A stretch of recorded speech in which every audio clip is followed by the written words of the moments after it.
में देखती आंखों घर रखते दिलो अब्दुर्रहमान का सलाम खुशामदीद कहता हूँ स्पोर्ट्स एक्टर शो यूरो दीवाने की तीसरी एपिसोड में। और यूरो दीवाने यूरो कप का इख्तिताम को पहुंच रहा है। क्वार्टर फाइनल्स का आगाज कल से होगा। हम आज बात करेंगे राउंड ऑफ 16 की और क्वार्टर फाइनल्स के प्रीव्यू की। इस सब पे बात करने के लिए आज मेरे साथ दो गेस्ट दोबारा से मौजूद हैं और साथ में एज यूजुअल को होस्ट अहमद हुसैन चिश्ती। गेस्ट में हमारे साथ मौजूद है Nadir Ahmad, who is the co-founder of Inside Football Pakistan and he also manage Faith Footballers। और उसके साथ हमारे अपने शुमेल साजिद एक बार फिर से मौजूद है। Welcome to the show Nadir and Shumail, how are you? Assalamualaikum, Allah का Thank you very शुक्र much. आप सुनाएं. Thank you for having me. Our pleasure. Thank you, Abdurrahman, and good to be back. Ahmed start करते हैं। अपनी रवायत के मुताबिक रिव्यू दीजिएगा round of 16। Round of 16, almost all big dogs, I would say, reached bar Italia. So total 19 goals scored हुए, 8 matches से 19 goals scored हुए, दो like 3 clean sheets, एक मैच क्योंकि penalties तक किया और फ्रांस ने clean sheet हासिल की.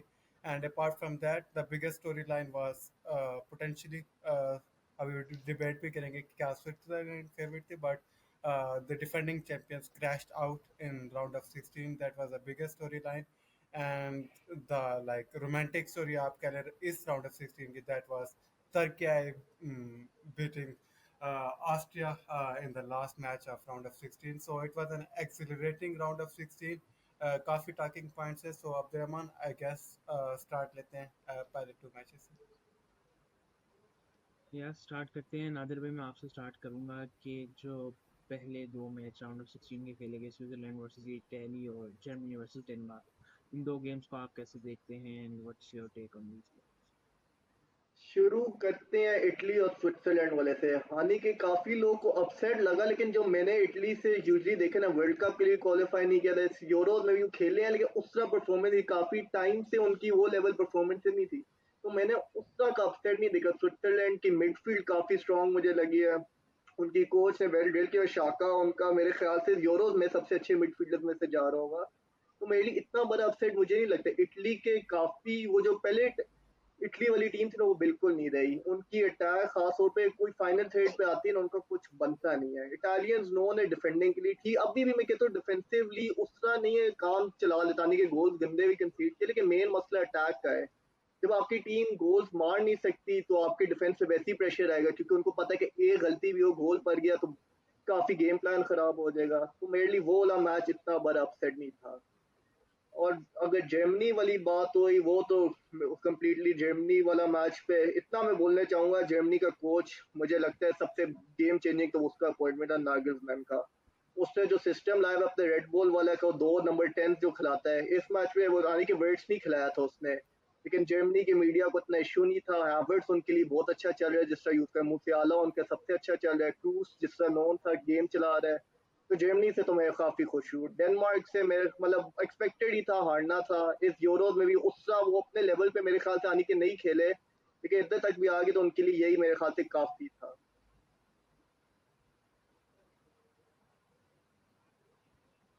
जैसे ही Ahmad Okay. So we are moving towards match number 3 and match number 4. Shamail भाई, मैं आपकी तरफ आऊँगा.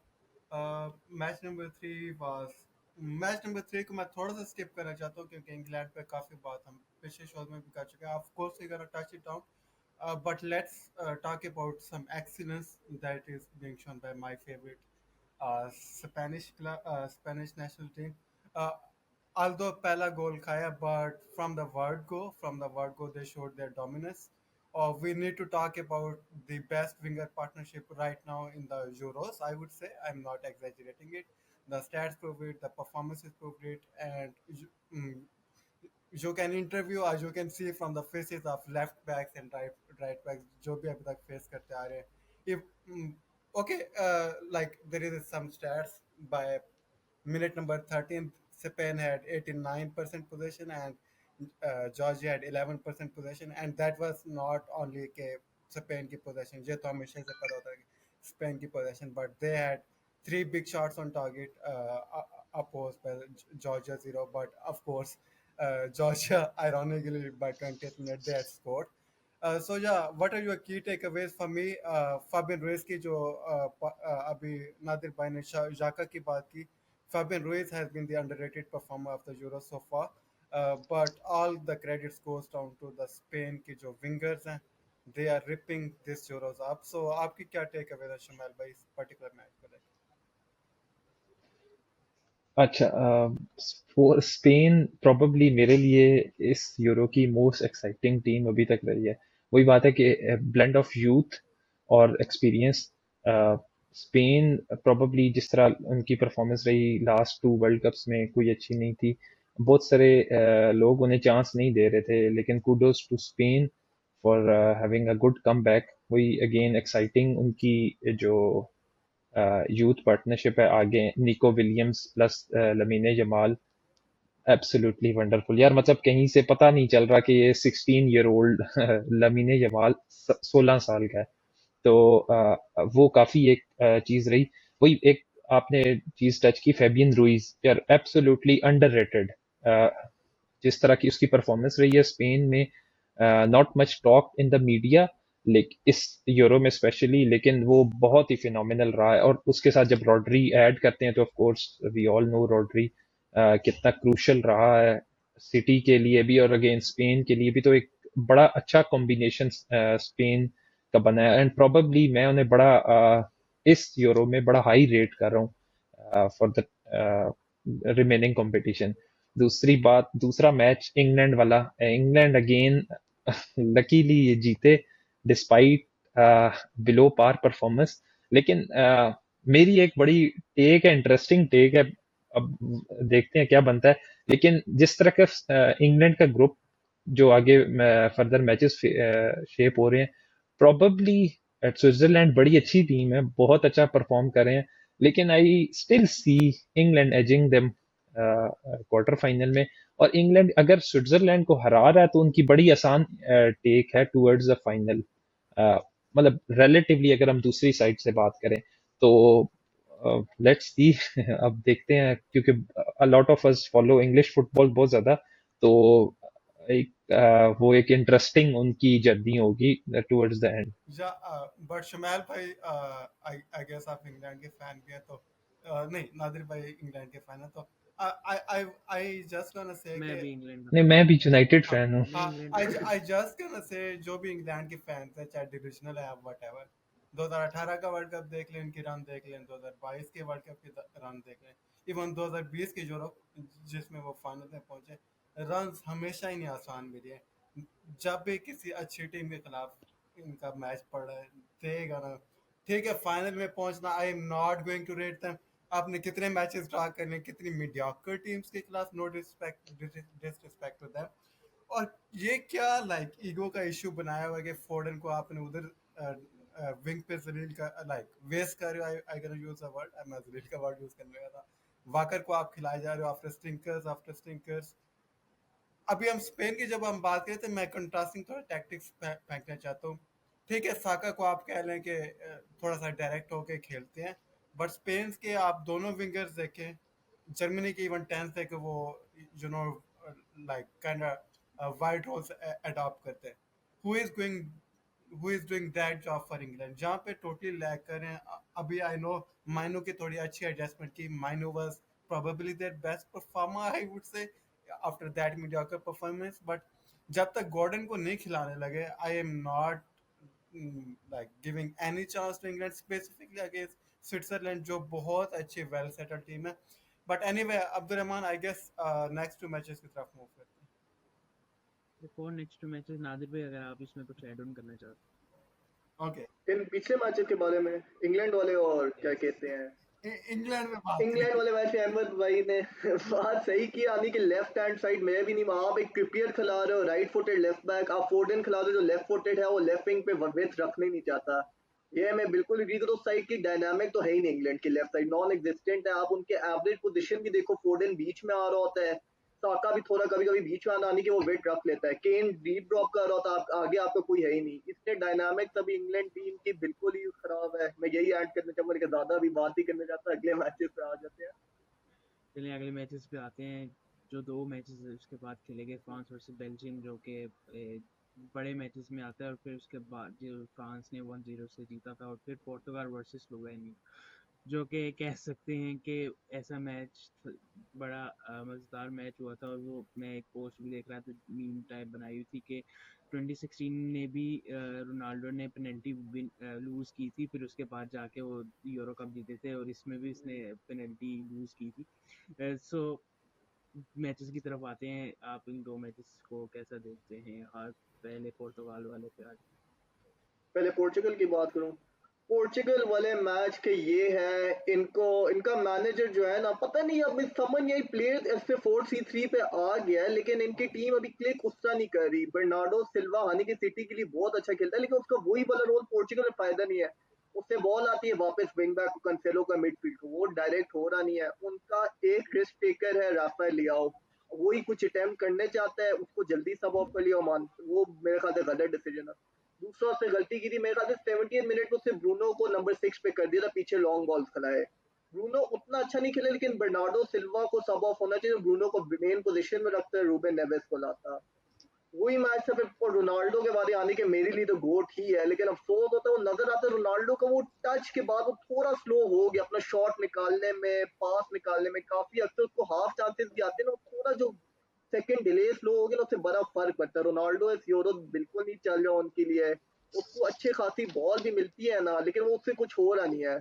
और पोर्चुगल का जो माइंडसेट भी ऐसे हो कि रोनाल्डो को बॉल खिलाते रहे, क्योंकि जाहिर है मतलब फोकल पॉइंट क्रिस्टियानो रोनाल्डो आने के फिनिशिंग मामले में वो बेस्ट ही, अगर क्लीन चांस मिले, लेकिन आपके स्ट्राइकर को थोड़ा मेहनत करना होता है।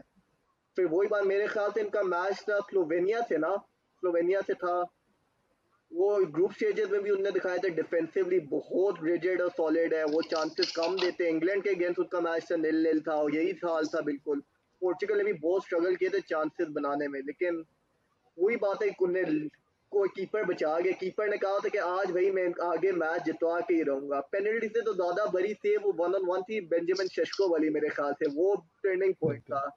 आपका इतना मतलब उनका मेन प्रो प्लेयर है शेशको, उसको फुल टाइम है, फुल स्पेस है उसपे, कीपर ने वो आगे काफी अच्छा सेव किया, वही उसका पता था वो सेव के बाद वो पेनल्टी पे नहीं हारने देगा। तो ये उस मैच के। और फ्रांस वाले में जाओ, मैं कहूंगा टिपिकल डिशॉम्स की परफॉर्मेंस थी। फ्रांस खेलती ही ऐसी है, हाँ, पिछले वर्ल्ड कप से भी आप देखो कभी अटैकिंग फुटबॉल खेला नहीं है पिछले, बस ये डिफरेंस है इस बार उनके मिडफील्ड में पॉगबा नहीं है और ग्रीजमैन अटैक में नहीं चल रहा। वो क्योंकि फाइनल थर्ड में बॉल लेते, ग्रीजमैन ने इतने अटैक खराब किए, फिर मार्कस थुराम है वो क्लिनिकल नहीं है, जरू वाला रोल नहीं खेल पा रहा। लेकिन जिस तरह फ्रांस खेली ना बेल्जियम के अगेंस्ट पूरा यूरो, वो सही खेलते रहे हर टूर्नामेंट डिशॉम के अंदर, वो डिफेंसिव फर्स्ट है, और डिफेंसिवली मेरे ख्याल से यूरो की बेस्ट टीम होगी। कोई मैं नहीं देखता उनको क्लियर चांस पर, और सलीबा बहुत अच्छा खेले, ऊपर मिकानो, कुंडे, थियो हर्नांडेज, ये सब सॉलिड है। तो फ्रांस उस लिहाज से तो अभी भी टॉप है, लेकिन बात है उनको गोल्स चाहिए, क्योंकि उनके अभी तक से एक पेनल्टी है, दो ऑन गोल्स है। अब गोल्स भी तो एग्जैक्टली। निकालने हैं, और मेरे ख्याल से एम्बापे के अलावा बाकी दो अटैकर, खास तौर पे ग्रीजमैन को थोड़ा स्टेप अप करना है। लेकिन डिफेंसिवली तो पूरी कंप्लीट सी डिशॉम्स की जो फुटबॉल है वही खिला रहा है, जो चाहता है वही फ्रांस कर रही है। Uh, मैं अगर एक क्वेश्चन कर सकूँ शमैल भाई या नादिर भाई, whoever wants to jump on, feel free to। Portugal पे मैं बात करना चाह रहा था अगेन। मेरे ख्याल ये जो डिफाइन करे विंगर, जिसके पास विंगर्स की पार्टनरशिप अच्छे जो ऑन सॉन्ग चल रहे हैं, वो टीम्स लाइक लाइक एक तरह से फेवरेट्स बनते जा रहे हैं। यहाँ पे अभी बात की नादिर भाई ने रफाइल लिया कि वो थोड़ा रिस्क लेना चाह रहे हैं, बट उसकी वो फॉर्म में लगे हुए, या उसे डबल डाउन कर लेते हैं अगली टीम। जो दूसरी विंग है इनके पास बर्नार्डो सिल्वा की, अभी नादिर भाई ने बात की कि वो अगेन जैसे मैन सिटी का बिल्डअप उस तरह का खेलते हैं। प्रिडोमिनेटली इधर भी उन्हें उनके प्रेसिंग और गेम इंटेलिजेंस या गेम एक्सपीरियंस की वजह से खिलाया जाता है। The question I want to throw is कि शुड पेट्रो नेटो, मैंने वैसे मेरे जब मैंने पुर्तगाल की पहले मैच से भी पहले मैंने अपनी एक्सरसाइज बनाई थी, petro NATO was playing for me on the wings. क्योंकि आपके एक विंग फंक्शनल नहीं है, आप दूसरी दूसरी साइड से कुछ रिस्क ले सकते हो। आपकी डिफेंस और मिडफील्ड इतनी अच्छी है कि अगर आपका विंगर ट्रैक बैक नहीं भी कर पा रहा, तो you can cover it up. आपको कुछ ना कुछ गोल्स तो चाहिए। Petro NATO can provide you, like can stretch the game, और थोड़ी सी वो लाइक अगर वुल्फ में भी उसने टैक्टिकल नॉलेज दिखाया है कि वो inside out like of the ball inside out आके उनके डिफेंडर्स का लाइक अपोनेंट्स के जो डिफेंस का जो बिल्डअप है उसे वो क्लोज डाउन कर सकते हैं. So how do you see around Bernardo Silva versus Pedro Neto, Shamal भाई और नादिर भाई? अच्छा, मैं नेटो की मैं वही बात करना चाह रहा था कि नेटो बड़ा एक्साइटिंग प्लेयर है, बड़ा पेसी विंगर है और प्रीमियर वुल्व्स में बड़ा अंडररेटेड है और लाजमी बात है वो वुल्व्स के लिए खेल रहा है और किसी भी टॉप क्लब के लिए नेटो खेल सकता है। लेकिन वही बात आ जाती है कि क्रिएटिव इंटेलिजेंस जितनी बर्नार्डो सिल्वा की है शायद ही पोर्चुगल में किसी के पास हो। ब्रूनो फर्नांडिस भी बहुत अच्छा, लेकिन हम अगर विंग विंग साइड रोल बात करें तो एक क्रिएटिव इंटेलिजेंस बहुत बड़ा फैक्टर है। पोर्चुगल का जो मेन इशू है वही जो नादिर ने भी एक डिस्कस किया कि over reliance on Ronaldo. Ronaldo is an absolute GOAT of football, ठीक है, alongside Messi and a few other names. लेकिन अब टाइम हो चुका है सर। अब मैं दूसरी सॉरी आप बोले। हाँ, मैं वही कह रहा था कि अब टाइम प्रॉबली रोनाल्डो आए, जरूर बेंच से आए, एक स्ट्रेंथ है। रोनाल्डो बड़ा अच्छा परफॉर्म करके आया सऊदी लीग में, डिस्पाइट लीग का जो भी यूरोपियन लीग से स्टैंडर्ड कम होगा, लेकिन उसने गोल किए हुए हैं। और अभी रोनाल्डो ने अपना गेम स्टाइल उस चीज पे शिफ्ट, एक जैसे कहते हैं उसका शिफ्ट आ गया कि वो एक पोचर टाइप के, वो सिर्फ गोल स्कोरिंग अपॉर्चुनिटी आए वो स्कोर निकाल रहा हो। अब इतने फास्ट, जितना अच्छा स्क्वाड है पोर्चुगल का, उसमें रोनाल्डो फिट कहाँ होता है, वो एक बहुत बड़ा इशू है। आप उसे सब्स्टिट्यूट करके लेके आए towards the end of the game, आपको स्कोर चाहिए 60+ मिनट्स में, आप रोनाल्डो को लेके आए। लेकिन आप अगर प्राइमरीली रिलाई रोनाल्डो पे कर रहे हैं, उस सारे सिस्टम में इतना जिधर इतना तेज सिस्टम है उसमें एक रोनाल्डो ऐड हो रहा है, तो वो एक बड़ा बड़ा इशू है। लेकिन अगेन नेटो भी अगर आ जाता है तो वही उसका सेम है कि टुवर्ड्स द एंड आप when defences are stretched out, थकी हुई हैं, आप नेटो को भेजें, वो स्कोरिंग चांसेस बनाएगा।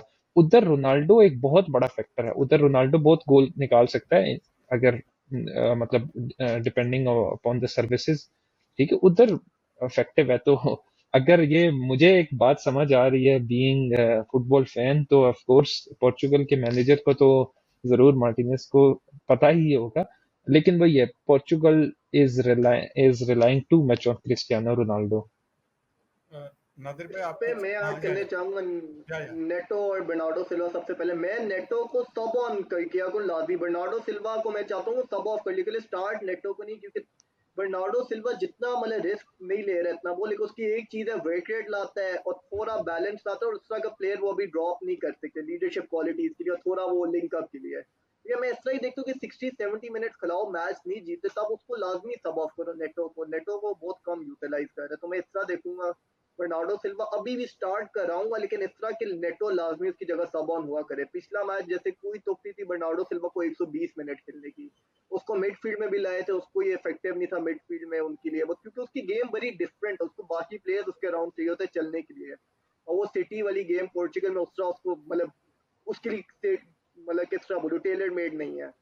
और दूसरी रोनाल्डो वाली बात है, वही उनका बैकअप स्ट्राइकर है गोंजालो रामोस, वो भी इतना अच्छा नहीं है। तो मैं फिर भी रोनाल्डो को स्टार्ट करूं, लेकिन ओवर रिलायंस वही बात है, उसको हमेशा ये ना फोर्स करके क्रॉस लाजमी रोनाल्डो का, उनकी विंग पे आते जरूरी नहीं क्रॉस कराओ, कभी कोई 1-2 प्लेस कर दे, कभी अपना मैन वही बीट ऑन करे, कुछ करे, हमेशा रोनाल्डो को ना ढूंढे। लेकिन मैं अभी भी उसे स्टार्ट करूँ, क्योंकि वही बात आखिर है क्रिस्टियानो रोनाल्डो, आपके डिफेंडर्स उसको हमेशा मैन मार करेगा और बाकी अटैकर्स के लिए जगह बनाएगा, उसका ये है जितना भी हो ना, उसको कभी कोई प्लेयर खाली नहीं छोड़ेगा, हमेशा वो एक नाम रहेगा और फियर फैक्टर सा। तो मैं रोनाल्डो को नॉट ड्रॉप करूँ, नेटो मैं चाहता हूँ ज्यादा यूटिलाइज हो, बर्नार्डो सिल्वा की जगह ज्यादा जल्दी सब हो जाए अगर पोर्चुगल को गोल्स नहीं मिल रहे।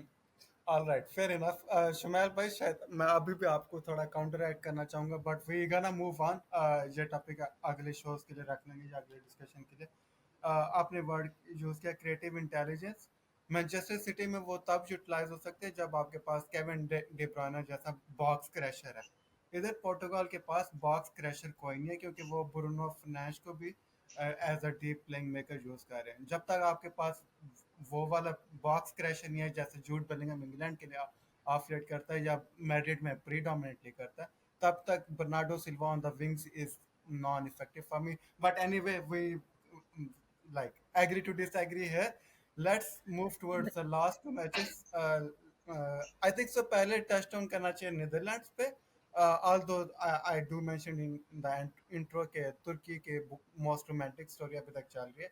बट नीदरलैंड्स एक स्टैट है कि 2004 के यूरोस के बाद ये पहला नॉकआउट मैच जीते यूरोस की बात कर रहा हूँ तो there was a heavy burden on their shoulders of history of under performing in the Euros world cup में भी पिछले 2 से 3 टूर्नामेंट बहुत बुरे गए especially in the knockouts but moving forward to the match itself I think in my honest assessment Romania had really good 10 to 15 minutes Netherland के goalkeeper को भी टेस्ट आउट किया but as soon as double pivot of Schouten and Rinders got control of the things.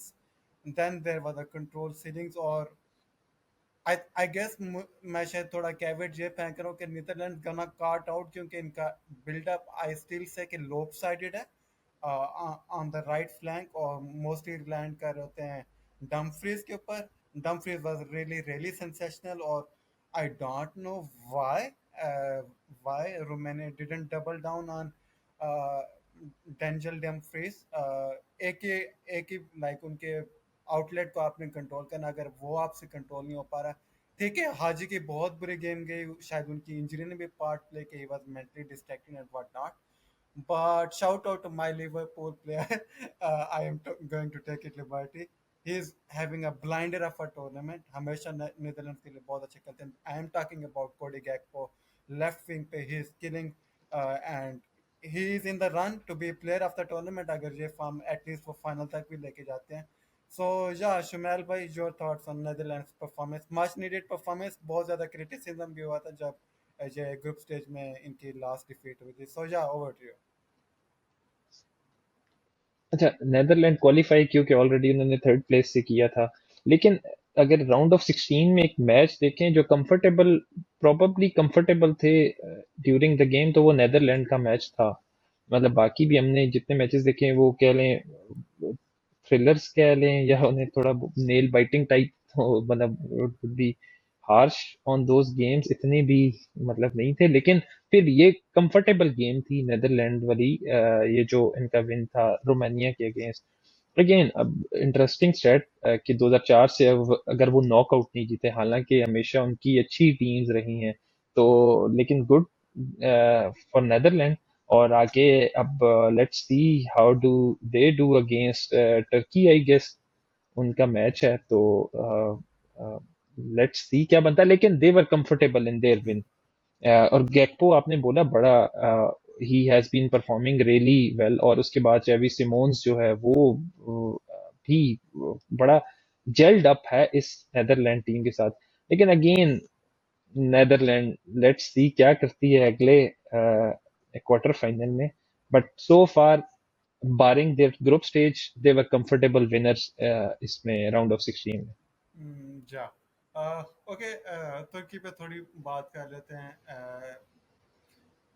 I guess Austria was the better side but I think so वो जो game defining moment बना flashback आते हैं FIFA 2022 के world cup से जब उनके goalkeeper ने मार्ट ने सेव किया in the dying seconds that literally was the last kick of the game I think Austria were the better side, to be fair to put out. ठीक है, but I still gonna say Austria का जो manager है, he would be gutted. I can see it happening कि वो जो dressing room में afterward scene होंगे, he would be lambasting के कॉर्नर्स पे आप बैक टू बैक गोल्स कैसे कंसीड कर सकते हो and you are not tracking runners. ठीक है, आप जोनल खेल रहे हो but even then you are not tracking runners.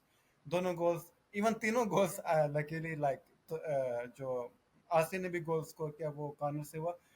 But it was kind of baffling on Austria side के जब when they had gotten back into the game they just switched back to cross and inshallah.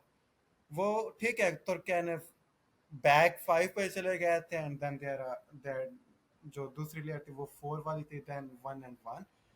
But even then they had chance to penetrate through the lines क्योंकि तुर्की के defenders वर knackered. Chances after chances. सो नादिर भाई या शुमैल भाई, your take Awez, आपको क्या लगा where Turkey won and where Austria lost? सबसे पहली बात तो आपकी वही सेट पीसेस वाले, खास वक्त पहला कॉर्नर उसमें तो जो गोल हुआ उसमें टर्की का कमाल भी नहीं था पहले वाले में ना, कि बोला अच्छा सेट पीस था। उसमें तो मैनेजर, जब आपको इतना जल्दी गोल मिल गया ना, आपकी मोमेंटम शिफ्ट आई, क्योंकि वही बात है, गेम प्लान शिफ्ट हो जाती है। ऑस्ट्रिया भी उस स्टेज के लिए यूज टू नहीं, कितने वो नॉकआउट स्टेजेस खेलेंगे। पैनिक मोड आने के इतने पैनिक में नजर नहीं, लेकिन थोड़ा अर्जेंसी दिखा दी थी, टर्की ज्यादा सेटल थी, कॉन्फिडेंस बूस्ट भी था। तो पहला वाला कॉर्नर गोल तो भाई वो तो किसी भी हाल में नहीं खाना चाहिए था मैंने, वो तो एमेचर मिस्टेक था। जब वही पर के टोन सेट हो गया, टर्की को कॉन्फिडेंस बूस्ट मिला, वो फिर टर्की ने बार बार, मैंने उस मैच में ये नोटिस किया था, वो ज्यादा बॉल दे रखने नहीं चाहते, लॉन्ग बॉल नहीं खिलाते, लेकिन मेरे ख्याल से राइट साइड से वो ब्रेक थ्रू बहुत जल्दी करने चाहते हैं, क्विक बट वन टू करते विंग पे भगाने के लिए। और फिर उनका येलमाज स्ट्राइकर, मेरे ख्याल से जो जर्मन हेरिटेज, उसका नाम भूल गया हूँ, वो मुझे काफी अच्छा लगता है उनके लिए, क्योंकि वो उसकी क्या कहते हैं मूवमेंट मुझे काफी पसंद है, उसकी टच वगैरह, वो मुझे उनका मेन रखा है। दूसरा वही ऐसे बोलूं, मेरे ख्याल से इतना मतलब 60-40 टाइम मैच था, मतलब टर्की ने कोई अच्छे एस्पेक्ट भी खेले थे, लेकिन ऑस्ट्रिया के चांसेस बने थे ज्यादा। वही मेरे ख्याल से बिन मिल सकती थी कि टर्की ने काफी कर लिया था, मतलब कि जस्टिफाई करने आगे जाते हैं। मेरे ख्याल से मेरा तो उतना मेजर यही है, अगला यही है मेरे ख्याल से, लेकिन टर्की नीदरलैंड से बाहर हो जाए, क्योंकि यानी कि लोग इनको हमेशा डार्क हॉर्सेस बनाते हैं, लेकिन आप हिस्ट्री देखें, पिछले यूरोज ये गंदा खेले थे, उससे पिछले वाले भी इंटरनेशनल टूर्नामेंट खेले थे, मेरे ख्याल से वो भी बहुत जल्दी नॉकआउट हो गए थे। अभी भी इतना आउटस्टैंडिंग परफॉर्मेंस नहीं दे रहे, यानी कि वही बात है, आप एक्सपेक्टेशंस क्या टर्की से लोग रखते हैं वो नहीं पता, लेकिन इस स्टेज पे आने भी उनके लिए बहुत बड़ी बात है। लेकिन नीदरलैंड के अगेंस्ट मेरे ख्याल से यही परफॉर्मेंस रही तो आगे नहीं जाएंगे, मैं तो यही ऐड ऑन करूंगा। सही है। अच्छा, बढ़ते हैं सेगमेंट्स की तरफ अपनी। जी कुछ ऐड ऑन करना चाहते थे? हाँ, मैं टर्की के ये जो नादिर भाई ने बात की ना कि डार्क हॉर्सेस, टर्की की जो करंट टीम है इसको टर्किश जो लोग हैं वो बहुत हाईली रेट करते हैं कि ये इनकी प्रोबेबली इनकी जो जनरेशन थी उसमें सबसे अच्छी लॉट है। अच्छा खेले हैं टर्की, मतलब बारिंग दिस मैच, इस मैच में भी हम मतलब हमारा क्रिटिसिज्म बहुत ज्यादा जा रहा है शायद कि नेगेटिव की कोई, शायद वो बहुत बुरा खेले हैं, बुरा नहीं खेले, मतलब एवरेज आप कह लें। ठीक खेले अगेन हैं। ऑस्ट्री, हाँ ठीक खेले हैं वही। तो ये जो डार्क हॉर्सेस वाली बात है ये उनके लोगों से आती है, टर्किश जो फैंस हैं, और राइटफुली ये इनकी जो पिछले कोई 15-20 अपार्ट देन 2002 के जो वर्ल्ड कप, तो 2002 फीफा वर्ल्ड कप था जिसमें इन्होंने थर्ड एंड अप किए थे या फोर्थ थे, उसके बाद ये इनकी गोल्डन जनरेशन ही है प्लेयर्स की, और उसकी बिना पे एक आप बोल सकते हैं। बाकी Austria, Ralph रैगनिक, one of my favourite coaches at Manchester United, मुझे दुख हुआ था जब वो गया था, क्योंकि वो बंदा एक फिलोसफिकल फुटबॉलिंग जीनियस है, इम्प्लीमेंट नहीं कर पाया एट यूनाइटेड, एक अलग बात है। उस वक्त के हालात और थे यूनाइटेड के भी, बहुत सारे कोचेस फेल हुए, लेकिन बहुत मुझे ऑस्ट्रिया की बहुत खुशी हुई जब उन्होंने ग्रुप स्टेजेस टॉप किए इन डिस्पाइट हैविंग फ्रांस, और फिर आगे और बुरा नहीं खेले राउंड ऑफ 16 में भी, वो बुरा नहीं खेले। सेट पीसेस हैं, चांसेस हैं, हार्ड लक, लेकिन लेट्स सी। अगेन नादिर वाली बात के नेदरलैंड वर्सेस टर्की में, मैं कोई क्लियर विनर, मैं I still don't see Netherland even clear winners against Turkey even, तो लेट्स सी क्या बनता है। Let's see. Moving towards our segments, आप लोगों से मैं कुछ सवाल करूंगा, आप शॉर्ट से जवाब देने। Nadir and Shumail, best moment of round of 16, first Nadir. पहले मैं डियोगो बेलिंगम। को, अच्छा बेलिंगम को, मैं तो डियोगो कोस्टा के भाई पेन की गोल कीपिंग हेरोइक, गोल कीपर को वैसे ही कम क्रेडिट मिलते हैं, मेरे ख्याल से वही सिंगल हैंडेडली उसको ही आगे लेके गया, पेनल्टी में भी 1-1, तो मैं तो डियोगो कोस्टा को दूंगा। वो बिल्कुल स्पॉट ऑन, प्रोबेबली मैंने उसे मिस किया, लेकिन फिर बेलिंगम सेम, बेलिंगम को। वही है कि थोड़ा सा इट्स गोइंग होम को ने थोड़ा सा लेट कर दिया बेलिंगम ने, लेकिन ओवरऑल वो भी अच्छा मोमेंट था। लेकिन नहीं, कोस्टा वाली सेव, स्पेशली वो जो लास्ट मिनट सेव था पेनल्टी से भी ज्यादा, वो बहुत बड़ा था। वही। Next, best goal of the round. Sorry. Best goal of the round. Bellingham मेरे लिए ओवरहेड के एक 90 मिनटिंग, उससे और के बेहतर गोल मेरे ख्याल से नहीं होगा, मोमेंट भी है अच्छा, बाइसाइकिल भी मारा, ओवरहेड है, अच्छी फिनिश थी, सब कुछ, तो बेलिंगहम। अगेन बेलिंगम ही है इसमें तो अन जैसे कहते हैं ना कि अनक्वेश्चनेबली वो बेस्ट गोल था। मोमेंट, टाइम, किस तरह गोल हुआ, एवरीथिंग गोज टू बेलिंगम्स वे। उसकी स्टोरी के साथ भी ऐड होता है कि वो इनएविटेबल है, हमेशा कुछ ना कुछ वो कर ही देगा, मैच उसका बेशक क्वाइट जा रहा हो वो एक मोमेंट निकाल देगा। ऐसे ही है एग्जैक्टली। लास्ट करूंगा, टॉप 5 प्लेयर्स बताने आपने, ओवरऑल जो अभी तक यूरो कप हुआ है। नादिर भाई पहले आपसे पूछूंगा, टॉप 5 यूरो। टॉप 5 ऑर्डर में नहीं बताऊंगा, लेकिन टॉप 5 बहुत मुश्किल है। चलो मैं एक गैक्पो को भी देना चाहता हूँ, गैक्पो है। कांटे दे दो, फ्रांस के लिए बहुत सरप्राइजिंग है। टॉप 5 इंग्लैंड का कोई उसका आउटस्टैंडिंग नहीं है, मैं यही सोचा किसी को कोई मिस। नहीं। पोर्चुगल का भी कोस्टा को दे सकता है, गेस बेस्ट कीपर जा रहा है, लेकिन मैं ये ना और नाम मिस आउट ना कर दूं। टर्की का मैं आर्दा गुलो यिल्माज में से दूंगा। और कौन सी टीम सोचते था, सॉरी टाइम ले रहा है, यही तो शाका दूंगा स्विट्जरलैंड के लिए पक्का, शाका। निको विलियम्स दूंगा। ये 4 हो गए हैं, मैंने दे दिए हैं। चुवेल आप बोले ना पांच तब तक दिमाग आ जाए, 4 पे तो मैं सेट हूँ। लमीने जमाल है, जमाल मुजियाला अच्छा बहुत अभी तक जर्मनी को मैं खेला है। कैसे भूल गया जर्मनी के प्लेयर भूल जर्मनी गया मैं। जर्मनी को बहुत भूल गए हैं। जर्मनी का हालांकि मैच हमने नहीं जर्मनी, प्रोबेबली मिस भी किया, लेकिन नहीं जर्मनी बात तो किया था आउटस्टैंडिंग है। जर्मनी और स्पेन टॉप 2 है, वही इससे टॉप 5 बोलना बहुत मुश्किल है। पोर्चुगल का कोस्टा हटा दूंगा मेरे ख्याल से, लेकिन आने की ये मेरे लिए टॉप 5 बहुत मुश्किल है Yeah. करना। अगर टॉप 5 बहुत मुश्किल है, लेकिन 6 7 वही जर्मनी के मुसियाला भी बोला है, क्रूज को मैं डालूंगा, रूडिगर को भी डालूंगा। नेदरलैंड से गैक्पो, स्पेन के वही दोनों विंगर्स में से आप किसी को भी डालो इशू नहीं, मुझे निको विलियम्स थोड़ा बेहतर लगा है तो मैं निको विलियम्स की साइड पे जाऊंगा। फ्रांस के लिए क्योंकि डिशॉम के गेम प्लान के लिए कांटे वही काम कर रहा है, सऊदी लीग से आया, उसका लेवल लगता तो नहीं गिरा है मेरे ख्याल से, 2 मैन ऑफ द मैच भी उसके हैं और टीम ऑफ द टूर्नामेंट्स में भी वो अभी तक से आ रहा है। पोर्चुगल का कोई आउटस्टैंडिंग नहीं है सवाई कीपर, और वही है क्या कहते हैं, इंग्लैंड का भी कोई आउटस्टैंडिंग नहीं है, तो ये मेरे ख्याल से। मोर और लेस सेम है। एक मैं ऐड करूंगा फेबियन रुइज स्पेन से, वो एक टॉप परफॉर्मर रहा है। और मोर और लेस बाकी तो वही, इंग्लैंड से कोई बनता नहीं है। जर्मनी से तो रूडिगर बिल्कुल बनता है। टोनी क्रूस वापस, बस वो still showing his class last tournament, लेकिन फिर भी वो टोनी क्रूस वेट के इज लिए टॉप उससे ऑन दिखाया टॉप था ऑफ कि हिज अभी गेम। तक से वो बस गिरा तो नहीं एज अ प्लेयर, बस वही है, लेकिन ऑन हाई उससे रिटायर करना है। Exactly exactly. बाकी विलियम सलीबा फ्रांस में अच्छा फ्रांस चल के रहा है। डिफेंडर तो सब अच्छे खेले हैं, फ्रांस की डिशॉम्स के गेम प्लान तो मैंने ऐसे ही बोले, दोबारा फिर बोलो, लेकिन मुझे लगता है जो उसकी गेम प्लान है वो परफेक्टली कैरी आउट करे, बस वही जो फ्रंट थ्री ग्रीजमैन और थुराम बिल्कुल नहीं चल रहे हैं, यानी कि बॉल भी उनको बिल्कुल बॉक्स में हाँ। भी चांसेस मिलते हैं। तो मोर और लेस यही है। सही। लास्ट सेगमेंट, उसके बाद एंड करेंगे प्रिडिक्शंस की तरफ बढ़ेंगे, क्वार्टर फाइनल्स की। पहला मैच है स्पेन वर्सेस जर्मनी, सो मैं आप तीनों से प्रिडिक्शंस लूंगा, आपने स्कोर लाइन भी बताना और ये भी बताना है कि कौन गोल करेगा according to you. So first match Spain versus Germany, starting from Nadir Ahmed and then Shubh. Spain versus Germany Wow, what a सबसे मुश्किल मैच है ये प्रिडिक्ट करना, और सबसे ये मेरे ख्याल से क्योंकि दोनों सबसे इनफॉर्म। मैं जाऊंगा Germany 2-1।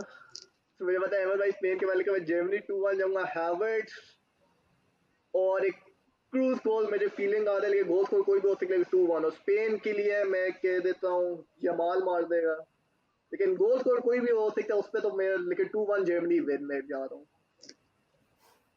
yeah, same for me. I think so, but extra time तक मैच जाएगा, क्योंकि अब जब भी बड़ा मैच होता है थोड़ा टेक्टिकलिटी में एक दूसरे को न्यूट्रलाइज लेके चलते हैं, रिस्क एवर्स लेके चलती हैं। आज तो स्पेन इतना ज़्यादा नहीं खेलेगी, but I can see it happening के एक्स्ट्रा टाइम तक मैच है, but I do see Germany ending up as winners. Score from Spain, I guess Morata का मैं नेम ऐड करना चाहूँगा। जमाल असिस्ट करेगा, मोराटा स्कोर करेगा, बाकी सेम थॉट्स। अच्छा, ये स्कोरर प्रिडिक्शन करना तो और मुश्किल बात है। ये स्कोर प्रिडिक्शन भी एक चीज है। लेकिन जर्मनी अच्छा खेल रही है, क्राउड होम सपोर्ट भी है, सबसे मुश्किल मैच है। I would go with Germany, probably over penalties 1-1। Scorer scorer कोई भी हो सकता है। स्कोरर अब ये तो एक बड़ा फ्लूक ही होगा वाह। कि किससे हम स्कोर डिसाइड करते हैं, लेकिन प्रोबेबली हैवर्ट्स में भी उधर से उनका कोई विंगर निको विलियम्स में भी।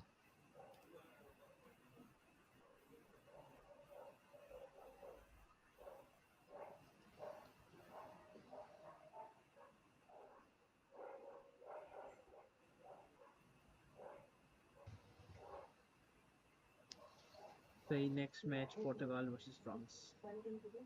आदिल भाई। फिर से मैं स्टार्ट करूँ। यस। ये दोबारा बहुत मुश्किल है, लेकिन हानि के मैं चाहता हूँ पोर्टुगल जीते, लेकिन वही चीज़ है, पोर्टुगल की अटैक नहीं क्लिक हो रही, फ्रांस मेरे ख्याल से डिफेंसिवली बेस्ट है। फिर से मेरे ख्याल से वन, बल्कि मैं अगेंस्ट चाहता हूँ, जो मेरे दिल फीलिंग है, मैं जा रहा हूँ 1-0 पोर्चुगल विन और रोनाल्डो विनर। वाह। और स्टोरी के लिए अच्छी है, मैं बस स्टोरी, ये कोई लॉजिकली नहीं सोचा, बस स्टोरी के लिए मैं चाह रहा हूँ रोनाल्डो विनर आ जाए, 1-0 पोर्चुगल। लेकिन आने के अगर रियलिस्टिक हो, मुझे नहीं लगता होगा ये, बस ये दिल से मेरी प्रिडिक्शन है, पोर्चुगल 1-0 ये बड़ी नादिर दिल भाई, से है, वन प्योरली फॉर द दिल। स्टोरीज, लेकिन प्रोबेबली फ्रांस विनिंग 1-0। कोई बहुत हाई स्कोरिंग मैच नहीं होने वाला, लेकिन 1-0 to France. Yeah, Portugal same lineup or same tactics से खेली तो Portugal would be wiped out by 2 goals to 0.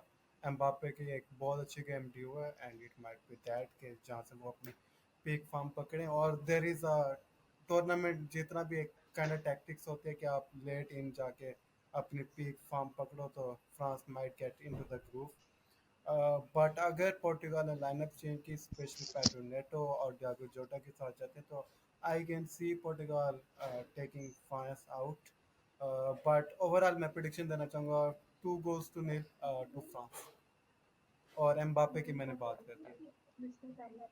Okay, next match है इंग्लैंड वर्सेस स्विट्जरलैंड। इंग्लैंड, बात जब करते हैं कि अगर ओवरऑल तो मेरी फेवरेट टीम अर्जेंटीना है, लेकिन यूरो कप में मैं इंग्लैंड को सपोर्ट करता हूँ। और फिर एक उनके साथ कर्स भी चलता आ रहा है ना कि नो गेम ट्रॉफी। तो देखते हैं कि इंग्लैंड क्या करती है इस साल। सो प्रिडिक्शंस नादिर भाई, इंग्लैंड वर्सेस स्विट्जरलैंड। अभी तो सुनने आ रहे इंग्लैंड पूरा टैक्टिकली चेंज कर रही है सेटअप इस मैच के। मैं आने की रिपोर्ट देख रहा पहले, अगर ये चेंज करे, सही चेंजेस लाए और वेब पे खास लेफ्ट साइड जरा बैलेंस आउट रखे, मेरे ख्याल से इंग्लैंड 2-0 जीत, नहीं 3-0 जीत जाएगी। मुझे लगता है ड्यू है जरा इनके टैकल्स फॉर्म है, मैं इंग्लैंड 3-0 पे जा रहा हूँ। ये नादिर मेरी भाई, बड़ा बड़ा बोल्ड बड़ा का आपने अकोमोडेट किए अब्दुलरहमान, एक इंग्लैंड मिनट को, कर लेना लेकिन अब्दुलरहमान, देखा मैं स्विट्जरलैंड इसे रिकॉर्डिंग से हाँ। भी पहले ट्विटर पे लगा देना। ठीक। Three England probably would be winning. मैं भी वो ना, इतने गोल शायद ना करें, लेकिन इंग्लैंड मुझे लगता है विद अ ड्यू है 1-0, गोल। Probably 1-0 win. एक तो ड्यू है इंग्लैंड के गेम, मेरे हाथ से यही वाला है जिसमें गोल्स और अटैक क्लिक हो जाएगी अगर साउथगेट सही और अगर चेंजेस ये करे। और प्रोबेबली अगर इंग्लैंड ये वाला मैच जीती तो England will and up in the final. मेरी प्रिडिक्शन है, वही नादिर भाई वाली बात है, one for the story. England के लिए स्टोरी वाली है, वो तो फेवरेट्स के तौर पे आया है। इंग्लैंड के तो जा रही, लोग कहते हैं इनकी स्क्वाड है, पहुंचना चाहिए। बट आई और गेस ये अमर भाई प्रिडिक्शन दे। But I guess they are facing Switzerland at the very wrong time, खुद बहुत बुरा खेलते आ रहे हैं। Switzerland is on the high. I see Switzerland edging it, just edging it by 1 goal to 0, चाहे एक्स्ट्रा टाइम पे जाए चाहे पेनल्टीज पे जाए। बहुत हाई स्कोरिंग मैच नहीं होने लगा, और लास्ट एवरेज इंग्लैंड को बुरी परफॉर्मेंस वाला काउंट करेगा। ये नहीं कि इतनी बुरा खेलते रहे, एक बुरी परफॉर्मेंस आएगी, एक बहुत बुरी परफॉर्मेंस आएगी and you will get crashed out. अभी तक जो आपकी परफॉर्मेंसेस बेल आउट होते जा रहे हैं। सो स्विट्जरलैंड फॉर मी।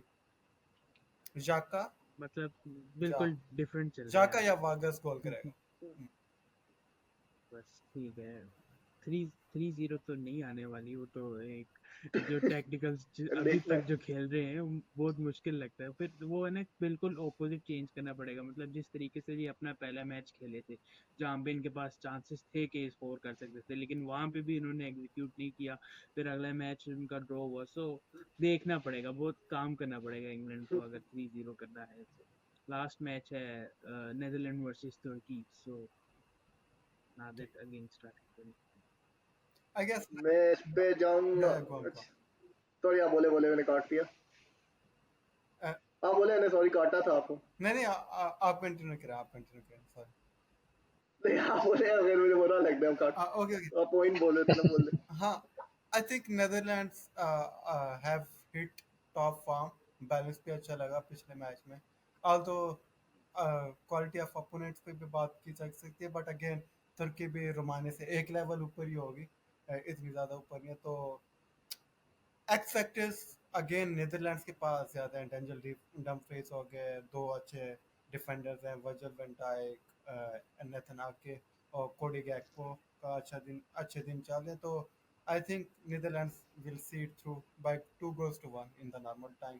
कोडी गैक्पो एंड आई थिंक रिंडर्स को एक गोल करना चाहिए, जितनी अच्छा उसका टूर्नामेंट जा रहा है। तो I am just biasing it towards him, but again it might be any of other striker from Netherlands. Yes. Gakpo double 2-0 to Netherlands. Golden boot is coming towards Liverpool. मेरी भी सेम नहीं नहीं, prediction है sir. Liverpool को तो नफरत है, लेकिन अब यूरो की बात चल रही है तो कोई बाइस नहीं होगा। गैक्पो प्रोबेबली बड़ा फॉर लॉन्ग टाइम यूनाइटेड के साथ लिंक्ड था, तो मुझे बड़ा पसंद है वो as a player. Premier League में नहीं चला अभी कोई इस तरह, लेकिन फिर भी is a good finger. Yeah. मेरी प्रेडिक्शन हुई नेदरलैंड्स 2-1 है। मेरे ख्याल से थोड़ा क्लोज साइड मैच होगा। टर्की वाले पंप्ड होंगे इतने आगे पहुंच, लेकिन मेरे ख्याल से वही क्वालिटी की बात है, थोड़ा फॉर्म की थोड़ा नेदरलैंड उस पर आउट कर लेंगे, उससे ऊपर कर लेंगे और आगे निकल जाएंगे 2-1। और मेरा तो वही अंडरडॉग वाला, या अंडरडॉग भी नहीं, लेकिन मेजर मतलब वही पोर्चुगल वाला है कि अंडरडॉग जीतेंगे, क्योंकि उसमें पोर्चुगल फेवरेट्स नहीं है उस मैच के। मेरे तो यही स्टोरी है, बस एक तो आनी है, वही रोनाल्डो वाली स्टोरी के लिए है। मुझे लगता है वो जरा करेगा विनर्स इस पूरे राउंड। सबको यही लगता है यार। चले एंड करते हैं। Thank you very much for joining Nadir and Shumail, और इंशाल्लाह कल या बल्कि क्वार्टर फाइनल के बाद एक नई एपिसोड के साथ हम फिर हाजिर होंगे। तब तक के लिए हम सबको दीजिए इजाज़त। अल्लाह हाफिज़। Like and subscribe, please. Thank you.